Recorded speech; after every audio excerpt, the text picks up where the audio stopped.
السلام علیکم۔ Capital talk کے ساتھ حامد میر آپ کی خدمت میں حاضر ہے۔ پاکستان کی لمحہ لمحہ بدلتی سیاسی صورتحال نئے طوفانوں کا پتہ دے رہی ہے، اور محترمہ بے نظیر بھٹو جو پاکستان پیپلز پارٹی کی شریک چیئرپرسن ہیں، ان کی پاکستان واپسی ایک اہم واقعہ ہے، لیکن اس کے ساتھ ہی ساتھ عید کے دنوں میں شمالی وزیرستان میں جو بمباری ہوئی ہے اس کو بھی ہم نظر انداز نہیں کر سکتے، کیونکہ شمالی وزیرستان کی یہ بمباری پاکستان کی داخلی سیاست پر بہت گہرے اثرات مرتب کر سکتی ہے۔ بے نظیر بھٹو صاحبہ نے اپنی پریس کانفرنس میں یہ واضح طور پر کہا ہے کہ وہ چاہتی ہیں کہ وزیرستان کے حالات ٹھیک ہوں، ساتھ ہی ساتھ وہ انتہا پسندی کے خاتمے کی بات بھی کر رہی ہیں۔ صدر پرویز مشرف بھی کہتے ہیں کہ وہ انتہا پسندی کا خاتمہ چاہتے ہیں، لیکن سوال یہ پیدا ہوتا ہے کہ عید کے دنوں میں شمالی وزیرستان میں بمباری سے انتہا پسندی کم ہوگی یا زیادہ ہوگی؟ اس کا کیا حل ہے؟ بے نظیر بھٹو اور پرویز مشرف کے علاوہ پاکستان کی دیگر اہم سیاسی شخصیات اس سلسلے میں کیا کردار ادا کر سکتی ہیں؟ اس پر آج ہم بات کریں گے، اور ہمارے مہمان ہیں جناب عمران خان صاحب، جو کہ قبائلی علاقوں پر پہلے بھی بہت دفعہ گفتگو کر چکے ہیں، تحریک انصاف کے سربراہ، اور ڈاکٹر جی جمال، غازی گلاب جمال، جو وفاقی وزیر ثقافت ہیں۔ اور ناظرین، ہم ان سے گفتگو سے پہلے آپ کو یہ بتا دیں کہ ڈاکٹر جی جمال قبائلی علاقوں کی صورتحال پر اس سے پہلے کبھی کسی ٹی وی پروگرام میں آ کر نہیں بولے، آج وہ پہلی دفعہ اس موضوع پر بات چیت کریں گے۔ عمران خان پچھلے دنوں دلی میں تھے، فلوریڈا کے گورنر جو جارج ڈبلیو بش کے بھائی ہیں، ان کے ساتھ اس مسئلے پر جو وار اگینسٹ ٹیرر ہے اس پر ان کی بہت تفصیل سے بات چیت ہوئی ہے۔ ہم عمران خان سے اور ڈاکٹر جی جمال سے بات چیت کریں گے، لیکن اس سے پہلے ہم آپ کو بتانا چاہیں گے کہ اس وقت شمالی وزیرستان کی کیا صورتحال ہے۔ عید سے جو اگلے 2 دن تھے وہ ہم نے شمالی وزیرستان اور بنوں اور بکا خیل کے علاوہ جو دیگر علاقے ہیں وہاں پر گزارے۔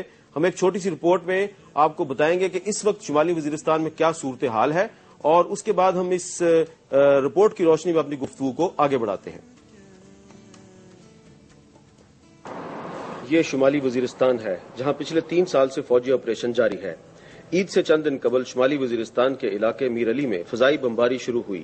عمران خان صاحب، آپ نے تو یہ سارا علاقہ شمالی وزیرستان، جنوبی وزیرستان پورا فاٹا آپ نے پھرا ہوا ہے، آپ وہاں کے کلچر کو بھی جانتے ہیں، آپ کی والدہ کا تعلق بھی جنوبی وزیرستان سے تھا، برکی ٹرائب سے ان کا تعلق تھا، اور جی جمال کا تعلق بھی فاٹا سے ہے، اس لیے دونوں کو آپ کو بلایا۔ یہ بتائیں گے یہ جو صورتحال ہے عید کے دنوں میں، ایک طرف کراچی ہے جہاں پہ محترمہ بے نظیر بھٹو کے آنے پر خوشی کا سما ہے، وہاں پہ میلہ لگا ہوا ہے، دوسری طرف شمالی وزیرستان ہے، وہاں پہ موت کا راج ہے۔ انتہا پسندی بڑھے گی یا کم ہوگی؟ حامد، پہلے تو یہ اسٹیبلش کی جائے کہ کیا یہ جو اس وقت قبائلی علاقے میں ہو رہا ہے کیا یہ انتہا پسندی ہے، یا کیا جو پشتون قبائل ہیں وہ اسی طرح ہر جو بھی جس نے بھی اس ملک کے اوپر فتح کرنے کی کوشش کی اس علاقے پہ، الیگزینڈر دی گریٹ سے نیچے آپ تاریخ پڑھیں، ہر جو بھی آنے والا انویڈر ہے جس نے آکوپیشن کرنے کی کوشش کی ہے، ان کو غلام بنانے کی کوشش کی ہے، یہ سارا علاقہ لڑا ہے۔ آپ مغلوں کا دیکھ لیں، سب سے زیادہ مغلوں کی شکست ہوئی تھی علی مسجد پہ، یہی پشتونوں کے خلاف۔ اس کے بعد سکھ، ان کی مسلسل جنگ رہی، اور آخر میں ہری سنگھ مارا گیا جمرود میں۔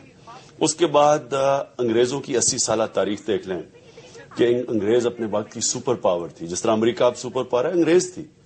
80 سال کی تاریخ میں سب سے زیادہ انگریز فوجی وزیرستان میں مرا ہے، قبائلی علاقے میں بھی مرے ہیں، لیکن وزیرستان خاص میں سب سے زیادہ انگریز فوجی مرا ہے۔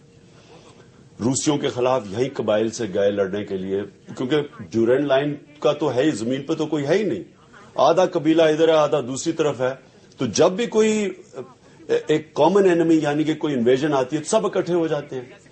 تو اب یہ ہمیں سمجھنے کی کوشش کرنی چاہیے۔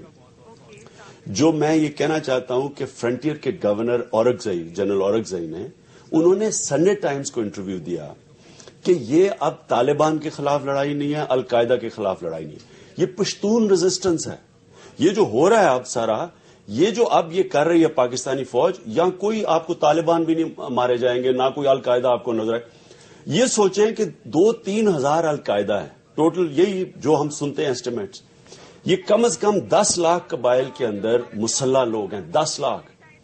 اب ہم ذرا اپنی عقل لڑا کے دیکھیں کہ یہ گورنمنٹ کر کیا رہی ہے۔ کہ وہ 2-3 ہزار القاعدہ کے پیچھے یہ سارا جو پشتون پاکستان سائڈ پہ 10 لاکھ ہے ان کو اپنے خلاف کرنے لگی اور ہو رہے ہیں آہستہ آہستہ یہ سارے علاقے کے اندر پاکستانی فوجیوں کو ماریں گے یہ. تو ہم اب ذرا اپنا میں تو سمجھتا ہوں کہ میں نے کبھی اتنی احمقانہ حرکت دیکھی نہیں جو اس حکومت نے کی ہے. اپنی فوج وہاں بھیج دی ہے اور اپنا فوجی بھی مروا رہی ہے اور دیکھیں بچے عورتیں یہ سارے مارے جا رہے ہیں اور اپنے لوگوں کے اوپر ہیلی کاپٹر گن شپ سے اور F-16 سے بمباری کر رہی ہے. یعنی کہ جس طرح بوم کو پتا چلے گا کہ عورت بچہ کدھر ہے اور دہشت گرد کدھر ہے. ہندوستان کے اندر 14 انسرجنسیز ہیں. کشمیر کے اندر ان کی 7 لاکھ فوج ہے.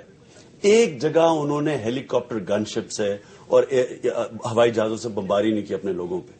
تو یہ سوچنے والی بات ہے کہ یہ جو حکومت کر رہی ہے یہ بالکل وہی حال ہے جو ایسٹ پاکستان میں ہوا تھا. یہ بالکل اسی طرف جا رہا ہے کام. ڈاکٹر جی جمال صاحب آپ فیڈرل منسٹر بھی ہیں, جو کیبنٹ ہے اس میں آپ ٹرائبل ایریا سے تعلق رکھنے والے واحد منسٹر ہیں. جی ہاں. اور یہ جو شمالی وزیرستان میں تھوڑے دن پہلے بمباری ہوئی, میری اطلاع کے مطابق اس میں آپ کے بہت سے جاننے والے لوگ بھی زخمی ہوئے. جی ہاں. تو یہ بتائیں ڈاکٹر صاحب کہ اس بمباری سے, اس قسم کے حالات سے ایکسٹریمزم پاکستان میں کم ہوگی یا بڑھے گی؟ اوکے, ایکچولی جس طرح تھوڑا بہت عمران خان صاحب نے پٹھانوں کا وہ نیچر بتایا بھی, آپ بھی جانتے ہیں کہ اس جنگ سے تو کبھی بھی اور یہ وار سے اس سٹائل سے تو دنیا کی تاریخ میں کبھی بھی فیصلے نہیں ہوئے اور یہ اس کا حل نہیں نکلا. اس کے لیے تو ضروری ہے کہ ایک سسٹم ادھر وجود میں ہے جس کی وجہ سے آج تک یہ علاقے قائم و دائم رہے ہیں.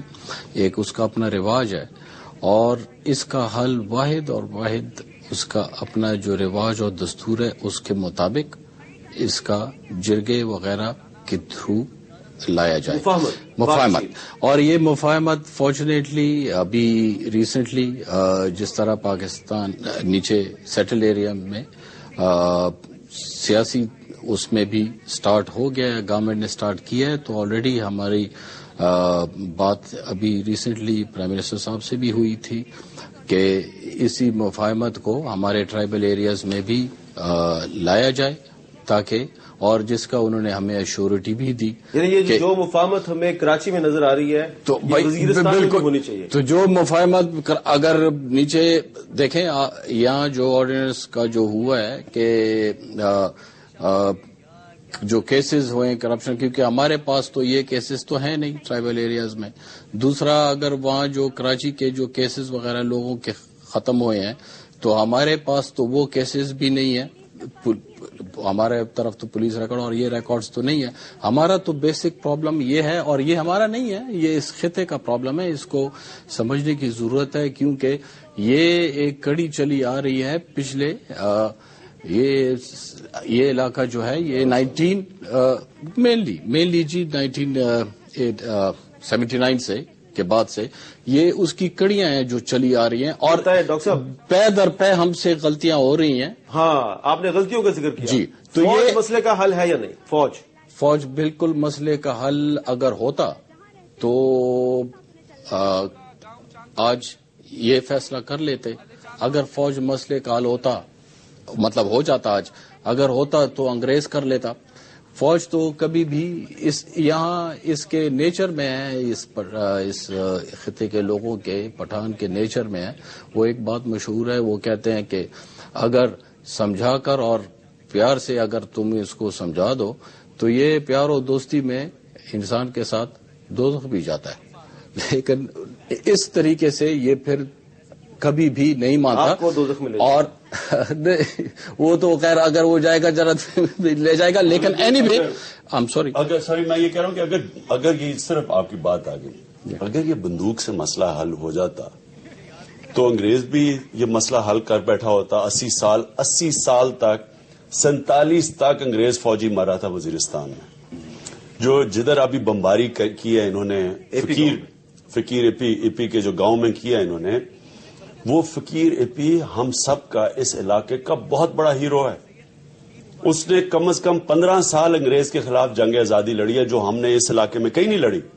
15 سال تک وہ لڑتا رہا اور وہ مسلسل 47 تک لڑتا رہا. جی, تو آپ بھی وہی بات کر رہے ہیں جو ڈاکٹر جی جمال کر رہے ہیں کہ اس وزیرستان کے علاقے میں فوجی کارروائی مسئلے کا حل نہیں. ہماری گفتگو جاری ہے، ایک چھوٹا سا بریک لیتے ہیں، بریک کے بعد اپنی گفتگو کو آگے بڑھاتے ہیں.